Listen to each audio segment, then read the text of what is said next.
ಎಲ್ರಿಗೂ ನಮಸ್ಕಾರ. ಶ್ರೀನಗರದಲ್ಲಿ ಗೋಪಾದ್ರಿ ಬೆಟ್ಟದ ಮೇಲೆ ಜ್ಯೇಷ್ಠೇಶ್ವರ ದೇವಸ್ಥಾನವನ್ನು ನೋಡ್ಕೊಂಡಾದ್ಮೇಲೆ ಅಲ್ಲಿಂದ 50 ಕಿಲೋಮೀಟರ್ ದಕ್ಷಿಣಕ್ಕಿರುವ ಶೋಪಿಯಾನ್ ಜಿಲ್ಲೆಗೆ ನಾವು ಬಂದ್ವಿ. ಅದೇನೇ ಅಬ್ಜೆಕ್ಟಿವ್ಸ್ ಬಳಸಿ ನಾನು ನಿಮಗೆ ಮಾತಿನಲ್ಲಿ ವರ್ಣಿಸೋದಕ್ಕೆ ಪ್ರಯತ್ನ ಪಟ್ಟರು ಸಾಕಾಗಲ್ಲ.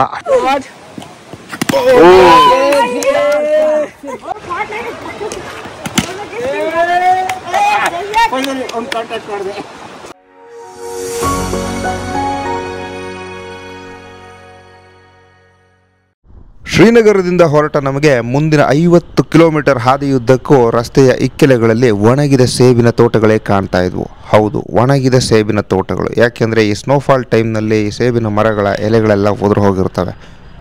ಇದು ಶೋಪಿಯಾನ್ ಪಟ್ಟಣ, ಶೋಪಿಯಾನ್ ಜಿಲ್ಲೆಯ ಪ್ರಧಾನ ಕೇಂದ್ರ. ಪೀರ್ ಪಾಂಜಾಲ್ ಶ್ರೇಣಿಯ ಪರ್ವತಗಳಿಂದ ಹಿಮ ಕರಗಿ ಈ ಥರ ನದಿಗಳಾಗಿ ಹರಿದು ಬರ್ತವೆ. ಅಂಥ ಒಂದು ನದಿ ಶೋಪಿಯಾನ್ ಪಟ್ಟಣದ ಬಗಲಲ್ಲೇ ಹಾದು ಹೋಗುತ್ತೆ. ಈ ಜಿಲ್ಲೆಯಲ್ಲಿ ಸಿಕ್ಕಾಬಟ್ಟೆ ಸೇಬನ್ನು ಬೆಳೆಯೋದ್ರಿಂದ ಶೋಪಿಯಾನನ್ನ apple city of Kashmir valley ಅಂತಲೂ ಕರೀತಾರೆ. ಐತಿಹಾಸಿಕವಾಗಿ ನೋಡೋದಾದರೆ ಶೋಪಿಯಾನ್ ಪಟ್ಟಣ ಶ್ರೀನಗರವನ್ನು ಲಾಹೋರ್ಗೆ ಸಂಪರ್ಕಿಸುತ್ತಿದ್ದಂಥ ಹಳೆ ಮುಘಲ್ ರಸ್ತೆಯ ಒಂದು ಪ್ರಮುಖ ಪಟ್ಟಣ. 1819ರಲ್ಲಿ ಸಿಖ್ ಪಡೆಗಳು ಆಫ್ಘನ್ ಪಡೆಗಳನ್ನು ಸೋಲಿಸಿ ಶೋಪಿಯಾನ್ ಪಟ್ಟಣದ ಮೇಲೆ ಹಿಡಿತವನ್ನು ಸಾಧಿಸಿರ್ತವೆ.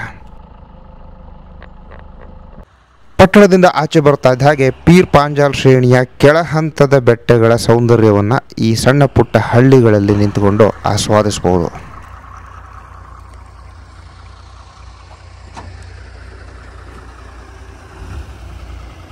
ನವೆಂಬರ್ನಿಂದ ಮಾರ್ಚ್ ಮಧ್ಯಭಾಗ ಅಥವಾ ಅಂತ್ಯದವರೆಗೂ ಆಗಾಗ ಹಿಮವರ್ಷ ಸುರಿತಾನೆ ಇರುತ್ತೆ. ರಸ್ತೆಗಳೆಲ್ಲ ಬ್ಲಾಕ್ ಆಗ್ತಾ ಇರ್ತವೆ. ಸ್ಥಳೀಯ ಸಂಸ್ಥೆಗಳು ಪ್ರತಿನಿತ್ಯ ಈ ರಸ್ತೆಗಳನ್ನು ತೆರವುಗೊಳಿಸಿ ಸಂಚಾರಕ್ಕೆ ಅನುವು ಮಾಡಿಕೊಡ್ತವೆ.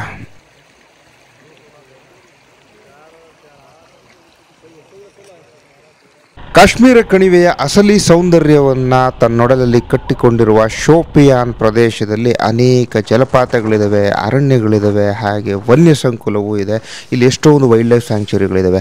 ಆಗೋ ನೋಡಿ, ಅಲ್ಲಿ ದೂರದಲ್ಲಿ ಕಾಣ್ತಾ ಇದೆಯಲ್ಲ, ಅದೇ ಪೀರ್ ಪಾಂಜಾಲ್ ಪರ್ವತಗಳ ಶ್ರೇಣಿ. ಈ ಪೀರ್ ಪಾಂಜಾಲ್ ಪರ್ವತಗಳ ಶ್ರೇಣಿ 1965ರ ಭಾರತ ಪಾಕಿಸ್ತಾನ ಯುದ್ಧದ ಸಂದರ್ಭದಲ್ಲಿ ಸಾಕಷ್ಟು ಕದನಗಳನ್ನು ಕಂಡಿತ್ತು. ಈ ಸಂದರ್ಭದಲ್ಲೇ ಈ ಶ್ರೇಣಿಯ ಮೇಲಿದ್ದಂಥ ಹಾಜಿಪೀರ್ ಕಣಿವೆಯನ್ನು ಭಾರತೀಯ ಪಡೆಗಳು ಪಾಕಿಸ್ತಾನಿ ಪಡೆಗಳಿಂದ ವಶಕ್ಕೆ ಪಡ್ಕೊಳ್ತವೆ. ತನ್ಮೂಲಕ ಶೋಪಿಯಾನ್ ಹಾಗೂ ಆ ಶ್ರೇಣಿಯಿಂದ ಪಶ್ಚಿಮಕ್ಕಿರುವ ಉರಿ, ರಜೌರಿ ಈ ಎಲ್ಲ ಪ್ರದೇಶಗಳ ಮೇಲೆ ನಿಯಂತ್ರಣ ಸಾಧಿಸೋದಕ್ಕೆ ಒಂದು ಎತ್ತರವಾದ ಒಂದು ಬೇಸನ್ನು ಸುಭದ್ರ ಮಾಡ್ಕೊತಾರೆ. ಶೋಪಿಯಾನ್ ಪಟ್ಟಣದಿಂದ ಸ್ವಲ್ಪ ದೂರ ಪಶ್ಚಿಮಕ್ಕೆ ಮುಂದೆ ಬಂದು ಹಾಗೆ ಸೆಡ್ಡೋ ಅನ್ನುವಂಥ ಗ್ರಾಮವನ್ನು ದಾಟಿ ಅಹಿರ್ಬಾಲ್ ವಾಟರ್ ಫಾಲ್ಸ್ಗೆ ನಾವು ಹೋಗ್ತಾ ಇದ್ವಿ.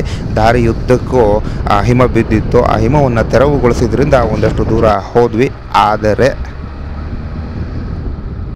ಫಾಲ್ಸ್ಗೆ ಇನ್ನೊಂದು 2-3 ಕಿಲೋಮೀಟರ್ ದೂರ ಇದೆ ಅನ್ನುವಾಗ ರಸ್ತೆಯ ಮೇಲಿದ್ದ ಹಿಮದ ತೆರವುಗೊಳಿಸುವ ಕಾರ್ಯ ನಿಂತು ಹೋಗಿತ್ತು. ವಿಧಿ ಇಲ್ಲದೇ ಬೇರೆ ಏನಾದರೂ ಮಾಡೋಣ ಅಂತ ನೋಡ್ತಾ ಇದ್ದಾಗ ಇದೇ ಜಾಗದಿಂದ ಒಂದು ಟ್ರೆಕ್ಕಿಂಗ್ ರೂಟು ಶುರುವಾಗುತ್ತೆ ಅಂತ ಗೊತ್ತಾಯಿತು. ಆ ಟ್ರೆಕ್ಕಿಂಗ್ ರೂಟ್ನಲ್ಲಿ ನಾವೇನಾದರೂ ಹೋಗಿದರೆ ಸುತ್ತ ಎಲ್ಲ ಬೆಟ್ಟಗಳು, ಅದ್ರ ಮಧ್ಯೆ ಒಂದು ಸುಂದರವಾದ ಕೊಳವಿತ್ತು. ಹಾಗಾಗಿ ಆ ಟ್ರೆಕ್ಕಿಂಗ್ ಹಾದಿಯನ್ನು ಹಿಡಿಯೋ ಪ್ರಯತ್ನ ಮಾಡಿದೆ.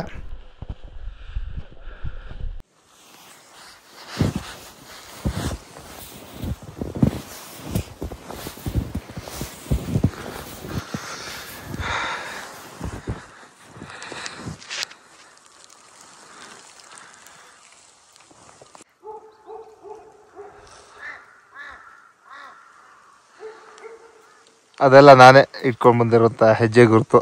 ಮತ್ತಾರೂ ಇಲ್ಲಿ ಹೋಗಿಲ್ಲ.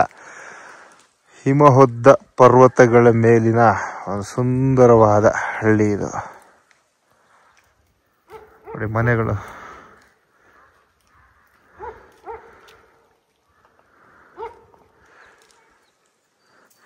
ನಮ್ಮ ಮಲೆನಾಡು ಕರಾವಳಿ ಕಡೆ ಈ ಥರ 120 ಮನೆಗಳು ಇವೆಲ್ಲ ನೋಡಿರ್ತೀವಲ್ಲ, ಹಾಗೆ ಇಲ್ಲೂ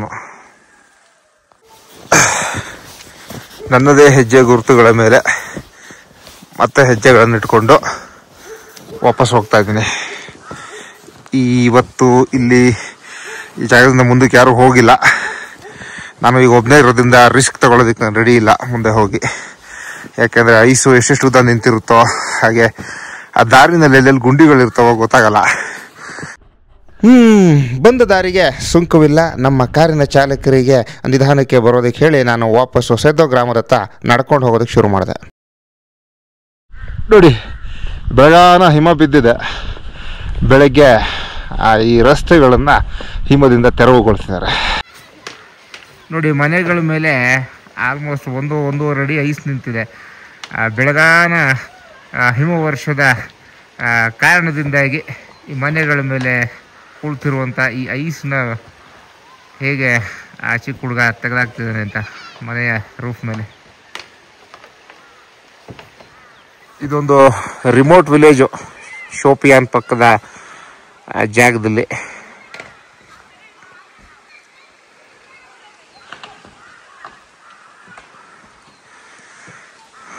ಹೆಚ್ಚಿನ ಜನ ಯಾರೂ ಇಲ್ಲ.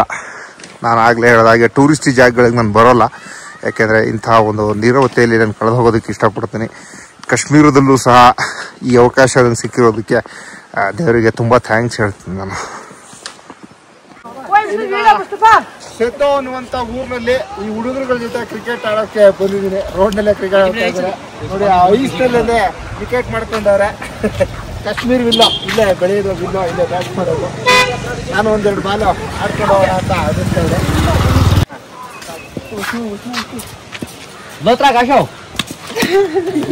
ಭಾಳ ಫಾಸ್ಟಾಗಿ ಆಗ್ತಾ ಬಾಲ್.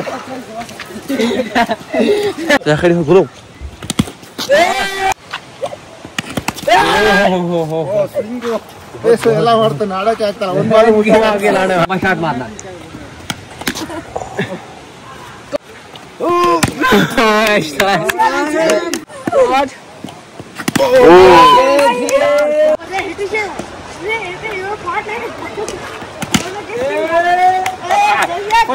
ಕಾಂಟ್ಯಾಕ್ಟ್ ಮಾಡಿದೆ. पहली बार मिडिल से आया. ठीक है. ಇವನು ಮುಜಮಿಲ್ ಅಂತ ಇನ್ ಸ್ವಿಂಗ್ ಮೇಲೆ ಇನ್ ಸ್ವಿಂಗು, ಔಟ್ ಸ್ವಿಂಗ್ ಮೇಲೆ ಔಟ್ ಸ್ವಿಂಗು ಜೊತೆಗೆ ಹಾಕಿ ನನ್ನ ಬೀಟ್ ಮಾಡಿ ನನ್ನ ಕ್ರಿಕೆಟ್ ಆಟನ ಮರ್ತಾ ಬಿಡುವಂಗೆ ಮಾಡಿದ್ದ. ಆಮೇಲೆ ಒಂದು ಸ್ವಲ್ಪ ಫಾರ್ಮಿಗೆ ಬಂದ ಒಂಚೂರು ಬೌಲಿಂಗ್ ಆಗ್ತಾರೆ. ಇಂಥ ಸಾಕಷ್ಟು ಪ್ರತಿಭೆಗಳು ನಮ್ಮ ಕಾಶ್ಮೀರದ ಇಂಥ ಹಳ್ಳಿಗಳಲ್ಲಿದ್ದಾರೆ. ಈ ಹುಡುಗರುಗಳಿಗೆ ಒಳ್ಳೆ ವೇದಿಕೆ ಸಿಕ್ಕಿ ಒಂದೊಳ್ಳೆ ರಚನಾತ್ಮಕವಾದ ಭವಿಷ್ಯ ಸಿಗ್ಲಿ. ಇವ್ರುಗಳೆಲ್ಲ ಒಳ್ಳೆ ಡೊಮೆಸ್ಟಿಕ್ ನಲ್ಲಿ ಇಂಟರ್ನ್ಯಾಷನಲ್ ಎಲ್ಲ ನಮ್ಮ ಇಂಡಿಯಾನ ಪ್ರತಿನಿಧಿಸಲಿ, ಅವ್ರ ಸ್ಟೇಟ್ ಪ್ರತಿನಿಧಿಸಲಿ ಅಂತ ಆಶಿಸ್ತಾ ಕಾಶ್ಮೀರಕ್ಕೆ ಒಂದು ಒಳ್ಳೆ ಭವಿಷ್ಯ ಸಿಗ್ಲಿ ಅಂತ ಈ ಯುವಕರ ಮೂಲಕ.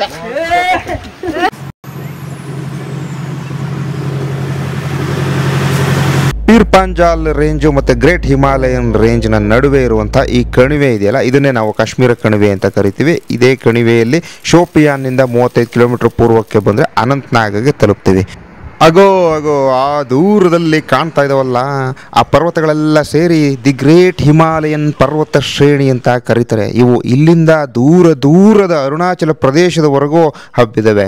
ಅದರಲ್ಲಿ ಅನಂತ್ನಾಗ್ ಪಕ್ಕದಲ್ಲಿರುವ 8ನೇ ಶತಮಾನದ ಸೂರ್ಯ ಮಾರ್ತಾಂಡ ದೇವಸ್ಥಾನಕ್ಕೆ ಹೋಗೋಣ. ಕಾಲದ ಅನಂತದಲ್ಲಿ ಲೀನರಾಗಿ ಕಾಶ್ಮೀರದ ಗತಕಾಲದ ವೈಭವವನ್ನು ಮೆಲುಕು ಹಾಕೋಣ ಮುಂದಿನ ವ್ಲಾಗ್ನಲ್ಲಿ.